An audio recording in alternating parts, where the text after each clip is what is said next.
ಶ್ರೀ ಶರಣ ಬಸವೇಶ್ವರ ಪುರಾಣದ ಹಂತಿ ಹೊಡೆಯುವ ಕಾರ್ಯಕ್ರಮ.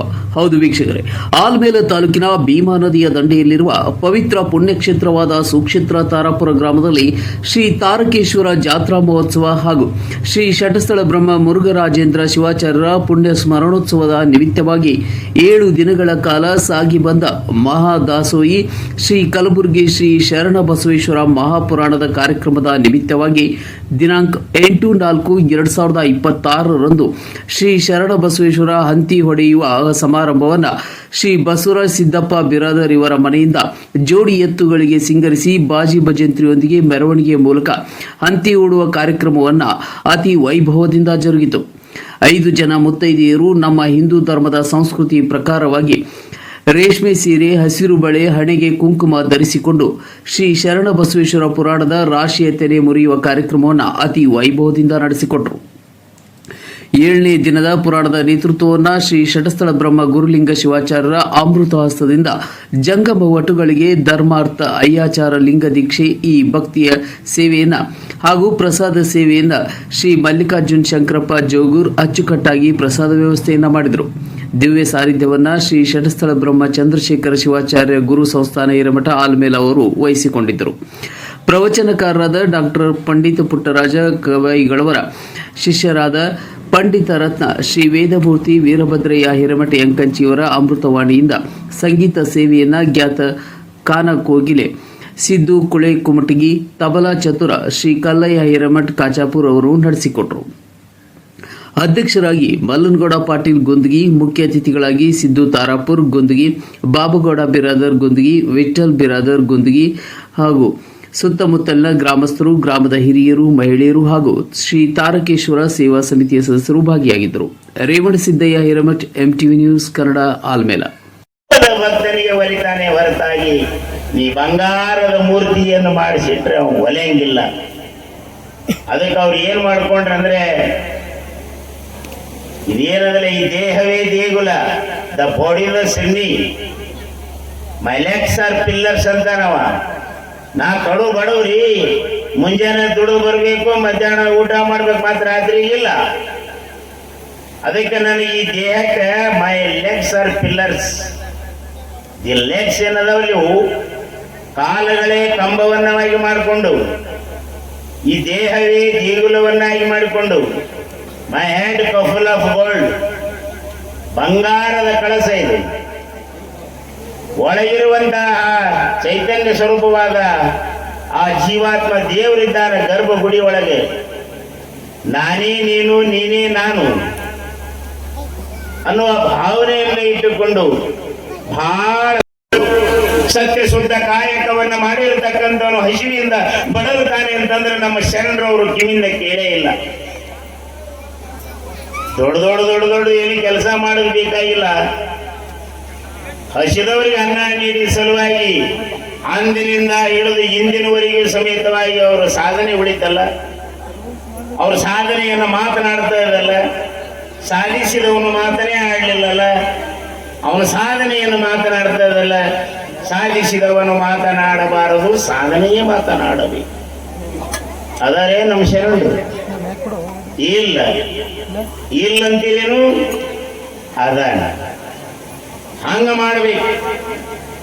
ಪರರಿಗಾಗಿ ಶ್ರಮ ವಹಿಸಿರ್ತಕ್ಕಂಥ ಬೇರೆಯವರಿಗೆ ಒಳ್ಳೆಯದನ್ನ ಆಗ್ತದಂದ್ರೆ ನನಗೆ ಎಷ್ಟರೇ ಕಷ್ಟ ಬರಲಿ ಅಂದ್ರೆ ನಮ್ಮ ಶರಣರು ರಾಮಾನುಜಾಚಾರ್ಯರ ಹೆಸರಿಗೆ ಕೇಳಿರಲಿಲ್ಲ ನೀವು? ರಾಮ ಪರಮ ಪವಿತ್ರವಾಗಿರುವಂತಹ ಸಪ್ತಕೋಟಿಯ ಮಂತ್ರ ಅದಾವಲ್ಲ, ಆ 7 ಕೋಟಿ ಮಂತ್ರದೊಳಗೆ ಬಹಳಷ್ಟು ಪರಮ ಪವಿತ್ರವಾದ ಮಂತ್ರ ಪಂಚಾಕ್ಷರಿಯ ಮಹಾಮಂತ್ರ. ಇದನ್ನ ಬಾಯಿ ಬಿಟ್ಟು ಹೇಳಬೇಡ ಅಂದ್ರೆ ಅವ್ರು ಯಾರಿಗೆ ಕೇಳಂಗ. ಹೇಳೋದ್ರಿಂದ ಫಲ ಸಿಗುದಿಲ್ಲ ಅಂತ ಹೇಳೋದಿಲ್ಲ, ಸಿಗುತ್ತದೆ, ಕಡಿಮೆ ಸಿಗುತ್ತದೆ.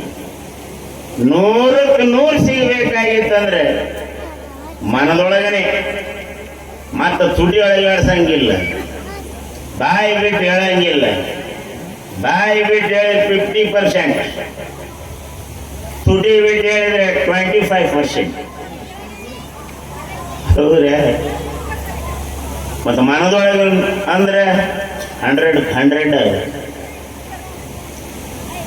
ರಾಮಾನುಜಾಚಾರ್ಯರಂತ ಗುರುಗಳಿಗೆ ಹಿಂಗೆ ಹೇಳಿದ ಕೂಡಲೇ ಗುರುಗಳ ಪಂಚಾಕ್ಷ ಎಲ್ಲರನ್ನು ಸಲಹೋ ಜಗದಪ್ಪ ಅಪ್ಪ ಶರಣಪ್ಪ ಅಪ್ಪ ಶರಣಪ್ಪ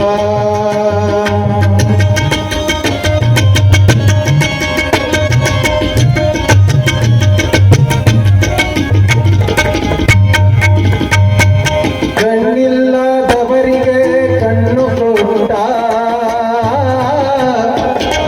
ಚಿನ್ನವಿಲ್ಲದವರಿಗೆ ಚಿನ್ನವೇ ಕೊಟ್ಟ ನನ್ನಪ್ಪ ಎಂದವರನ್ನು ಎತ್ತಿಕೊಂಡ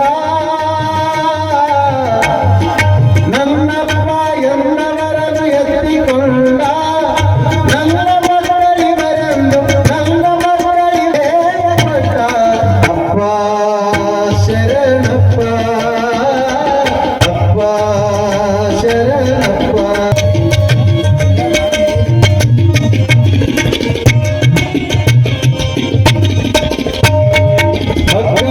ಮಾಡಿ ಪೂಜೆ ಮಾಡಿದ್ರೆ ವಿಷ್ಣು ಒಲಿತಾನ ಅಂತ. ಆದ್ರೆ ಶರಣ ಬಸವೇಶ್ವರ ಇವು ಯಾವುದಕ್ಕೂ ಒಲಿಯಂಗಿಲ್ಲ. ಕೆಲವೊಂದು ದೇವರುಗಳು ಭಕ್ತಿಯಿಂದ ಪೂಜೆ ಮಾಡಿದ್ರೆ ಒಲಿತಾವು. ಹಂಗ ಶರಣ ಬಸವೇಶ್ವರ ಒಲಿಬೇಕು ಅಂತಂದ್ರೆ ಹಸಿದವರಿಗೆ ಅನ್ನ ನೀಡಬೇಕು, ಹಸಿದವರಿಗೆ ಊಟ ಮಾಡಿಸಿದ್ರೆ ಮಾತ್ರ ಶರಣ ಬಸವೇಶ್ವರ ಒಲಿತಾನ ಅನ್ನೋದನ್ನ ನಾವು ತಿಳ್ಕೊಬೇಕಾಗ್ತದೆ. ಅದಕ್ಕಿದು ದಾಸೋಹದ ಪುರಾಣ ಅಂತ ಕರ್ಕೊಂಡ್ ಬರ್ತಾರೆ. ಶರಣರು ನಮ್ಮಂತೆ ಹುಟ್ಟಿ ನಮ್ಮಂತೆ ಬೆಳೆದು ನಮ್ಮಂತೆ ಬದುಕಿದ್ರು ಕೂಡ ಇವರು ಮಹಾತ್ಮರು ಅನ್ಸ್ಕೊಂಡು ನುಡಿದಂತೆ ನಡೆದು ಇವತ್ತು ಅವರು ಒಂದು ಮಾದರಿಯಾಗಿರುವಂತಹ ಬದುಕನ್ನ ಬದುಕಿದ್ದಾರೆ. ಬಹಳ ದೂರ ಏನಿಲ್ಲ, ಇವತ್ತಿನ ದಿನಮಾನದೊಳಗೆ ನಾವು ಅರಳುಗುಂಡಿಗೆಯನ್ನು ನೋಡ್ತೇವೆ, ಕಲಬುರಗಿಯನ್ನ ನೋಡ್ತೇವೆ. ಅವರಲ್ಲಿರುವಂತಹ ವಿಚಾರಗಳನ್ನ ಉದಾಹರಣೆಗಳನ್ನ ಬಹಳ ಸುಂದರವಾಗಿ ನಿಮಗೆಲ್ಲ ಅರ್ಥವಾಗುವ ರೀತಿ ಒಳಗ ಅದ್ಭುತವಾಗಿ ತಿಳಿಸಿದ್ದಾರೆ. ಅದಕ್ಕೆ ನಾವು ಎಷ್ಟು ವಿಚಾರಗಳನ್ನ ಇಟ್ಕೋಬೇಕು ಅಂತಂದ್ರೆ ಪುರಾಣದೊಳಗೆ ಅವ್ರು ಹೇಳ್ತಿದ್ರು. ಇವತ್ತು ನಾವು ದೇವರನ್ನ ಒಲಿಸ್ಕೋಬೇಕು ಅಂತಂದ್ರೆ ಮಾಡ್ಲಿ ಯಾವುದೇ ಭೇಟಿ ಸಿಕ್ಕಿಲ್ಲ, ಊಟ ಮಾಡಿಲ್ಲ, ಹಸಿವ ಆಗಿರೋದ್ರಿಂದ ಉಪವಾಸ ಇದ್ದಿದ್ದ ಸಲುವಾಗಿ ಅವನಿಗೆ ಅದು ನಿದ್ದೆ ಬರಲಿಲ್ಲ. ಆ ನಿದ್ದೆ ಬರಲಿಲ್ಲ, ಬ್ಯಾಗ್ನಿಂದ ತುಂಬಿಕೊಂಡು ಹೋಗಿರುವಂತ ನೀರು ಹನಿ ಹನಿಯಾಗಿ ಕೆಳಗೆ ಬೀಳ್ತಿತ್ತು. ಅವ ಸಿಟ್ಟಿನಿಂದ ಬಹುಶಃ ಬಹಳ ಹಸಿವಾಗಿ ನಿದ್ದೆ ಬರಲಾರ್ದು ಏನ್ ಮಾಡೋದು ಅಂತ ತಿಳ್ಕೊಂಡು ಗಿಡದೊಳಗಿರುವಂತ ಎಲೆಗಳನ್ನ ಕಿತ್ತಿ ಕಿತ್ತಿ ಕಿತ್ತಿ ಬೀಸಾಕೊಂತ ಬೆಳತನ ಕುಂತಂತ. ಅದೇನಾಯ್ತು ಅಂದ್ರೆ ಅವನಿಗೆ ಪರಿವಿಲ್ಲ, ಅಲ್ಲಿ ಕೆಳಗಿರುವಂತಹದ್ದು ಯಾವುದೋ ಒಂದು ಕಲ್ಲಿದೆ ಅಂತ ಭಾವನೆ ಮಾಡ್ಯಾನವ. ಇವನ ಚೀಲೊಳಗೆ ತುಂಬಿರುವಂತಹ ನೀರು ಹನಿ ಹನಿಯಾಗಿ ಬಿದ್ದು ಅಭಿಷೇಕ ಆಯ್ತು. ಕಿತ್ತಿ ಒಗೆದಿರುವಂತ ಗಿಡ ಯಾವ್ದಿತ್ತು ಅಂದ್ರೆ ಅದು ಬಿಲ್ಲು ಪತ್ರೆ ಗಿಡ ಆಗಿತ್ತು. ಇಡೀ ದಿನ ಉಪವಾಸದಾನ, ಅದು ಶಿವರಾತ್ರಿ ಆಗಿತ್ತು.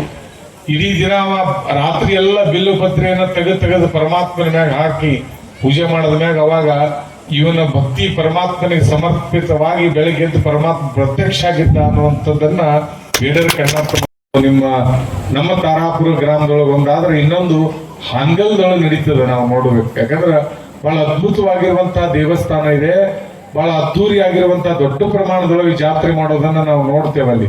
ಅದಕ್ಕೆ ನೀವು ಬಹಳ ಹಳೆಯ ಕಾಲದ ಶಿಲೆಗಳನ್ನ ಹೊಂದಿರುವಂತಹ ದೇವಸ್ಥಾನ ಅದು ತಾರಕೇಶ್ವರ ದೇವಸ್ಥಾನ ಹಾಂಗಲ್ದೊಳಗೆ ನಾವು ನೋಡಕ್ ಸಿಗ್ತದೆ ಅನ್ನೋದನ್ನ ನಿಮ್ಮ ಗಮನದೊಳಗೆ ತರ್ತಾ, ಅದಕ್ಕೆ ಯಾವುದೇ ಕಾರ್ಯಕ್ರಮ ಇರ್ಬೋದು, ಮಠದೇ ಕಾರ್ಯಕ್ರಮ ಇರಲಿ, ದೇವಸ್ಥಾನದ ಕಾರ್ಯಕ್ರಮಗಳಿರಲಿ, ಆ ಕಾರ್ಯಕ್ರಮದ ನೆಪದೊಳಗೆ ನಾವೆಲ್ಲ ಏನ್ 4 ವಿಚಾರಗಳನ್ನ ಮಹಾತ್ಮರ ಚರಿತ್ರೆಯನ್ನು ಆಧಾರವಾಗಿ ಇಟ್ಕೊಂಡು ವಿಚಾರಗಳನ್ನ ಬದುಕಿನೊಳಗೆ ಅಳವಡಿಸ್ಕೊಂಡೇವಪ್ಪ ಅಂತಂದ್ರ ನಮ್ಮೆಲ್ಲರ ಬದುಕು ಸಾರ್ಥಕ ಆಗಕ್ಕೆ ಸಾಧ್ಯ ಇದೆ ಅಂತ ಭಾವಿಸ್ಬೇಕಾಗ್ತದೆ. ಬಹಳ ನಮ್ಮ ಒಡನಾಡಿಗಳು ಬಹುಶಃ ಅವ್ರ ಎಂಕಂಚಿ ಒಳಗೆಲ್ಲ ನಾವು ಪ್ರವಚನ ಹೇಳೋದನ್ನು ಕೇಳೇವು.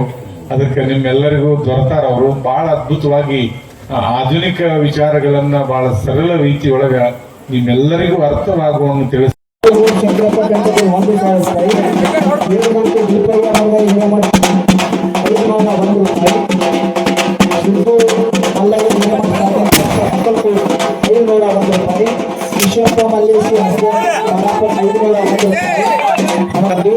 ಶಶಿಕಾಂತ್ ಬಸಪ್ಪ ಸಾಕ್ರೆ ಸಾಕಿನ ತಾರಾಪುರ 501. ಈ ರೀತಿಯಾಗಿ ಒಂದು ಈ ಜಾತ್ರೆಯಲ್ಲಿ ಹಾಗೂ ಪುಣ್ಯ ಸಮಾರೋತ್ಸವದಲ್ಲಿ ತಮ್ಮ ಭಕ್ತಿಯನ್ನು ಸೇವೆಯನ್ನು ಸಲ್ಲಿಸುವಂತಹ ಎಲ್ಲ ಭಕ್ತಾದಿಗಳಿಗೆ ಶ್ರೀ ತಾರಕೇಶ್ವರ ಹಾಗೂ ಮುರುಘರಾಜೇಂದ್ರ ಶರಣ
ಬೆಳಕೊಟ್ಟು